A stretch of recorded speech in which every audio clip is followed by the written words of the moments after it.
الوزراء وقتها يذكروا مليح وقت ناقشوا في القانون الماليه التكميلي في المجلس التأسيسي، وقع التلميح على القضيه هذه معناها تاريخ التعويض والتعويض وكذا غير ذلك. وكان فما اعتقاد وقتها ولا زال الى يومنا هذا انه في الماليه العموميه فما اعتمادات يعني مخصصه لهذا المجال احتياطه، معناها هم الناس يقولوا 750 مليون دينار، ولكن في الواقع هي مش 700، ثم هي 700 مليون دينار.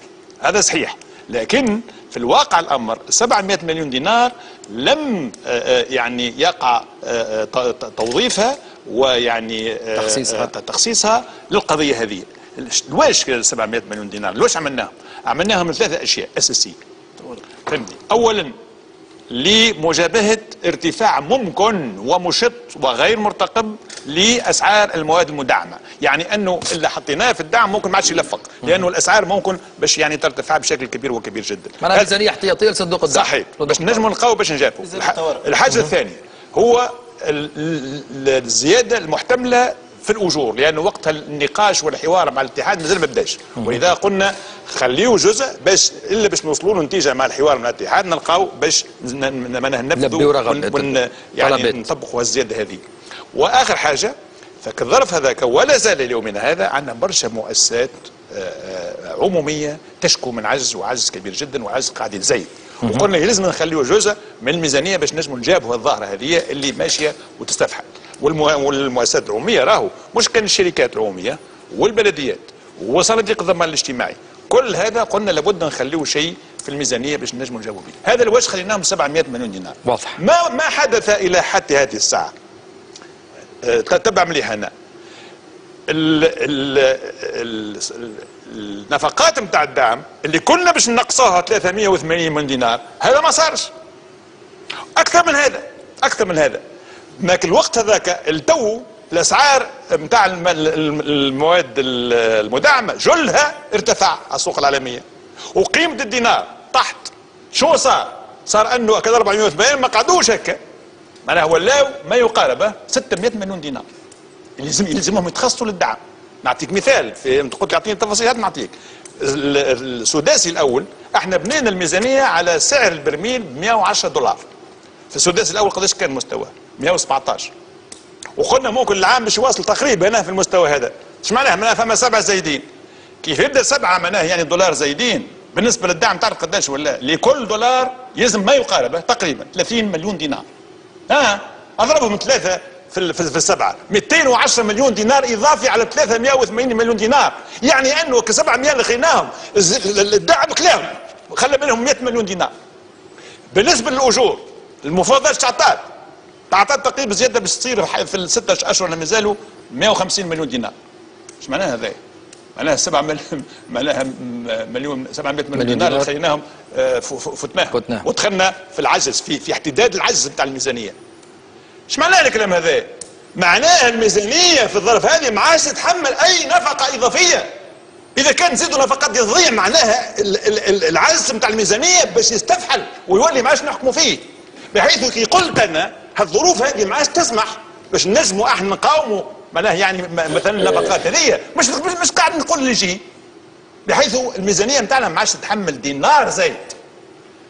من ظهر هذا اش يهم قداش باش يكون ياسر شويه بالنسبه معناها للنفقات نتاع يعني التعويض نتاع الاخوه هذوما. اش يهم؟ ينجم يكون مش ياسر، ينجم يكون متوسط، ينجم يكون ياسر. على كل حال المعطيات اللي كنت نقول فيها توري انه ما عادش عندنا حتى هامش باش نقوموا بالشيء هذا تو بعض الاخوان يقولوا هاو نخليوا معناها العام 2013. انا نقول علاش 2013 و14 2013 و14 وممكن هذا مش وقته توا وكذا، من ناحيه الضغوط المسلطه على الماليه العموميه باش يكونوا اقصى، انا قاسيين اكثر. ولذا الميزانيه نتاع الدوله حتى في السنوات المقبله وخاصه 2013 و14 ماهاش قادره باش تحمل الحمل هذا. واخر حاجه اش قلت انا؟ قلت ولو عندنا امكانيه، ولو انا من القناعه نتاعي عندنا اشياء اخرى اولى من هذا بكثير.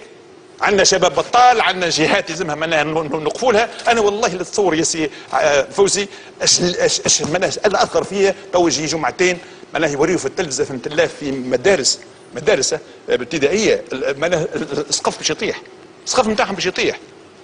تقول لي بتاثر انت من عندك العاطفه ما فما حد ما يلزمش تاثر لانه معناها تلامذتنا يقراوا في الظروف هذيك كل تاثر. اي ولذلك نقول الاخوه هذا ولو حق من حقوقهم الشرعي وكذا هما معانا ويعيشوا معانا ومن الوطن نتاعنا وقت يشوفوا فما حاجات اولى ويعني متاكده اكثر اش بيه اذا كان معنا صبروا شويه فهمت الله وخلونا حتى الفلوكه تطلع واقتصادنا يسترجع نفسه وقتها حق من حقوقهم. اسمح لي بسؤال سي حسين. طبعا بالفعل هو لا تسمح لي نسال سؤال سي حسين خلينا ناخذ بعد جايك سي صالح. يعني الكلام هذايا بقطع النظر معقول ولا وهو معقول في اغلبه.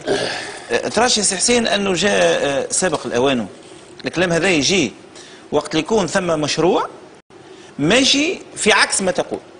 وقتها تعمل الكريت كور اللي عملته تويكا وتعمل الارجيومنتاسيون وتقول هاو علاش.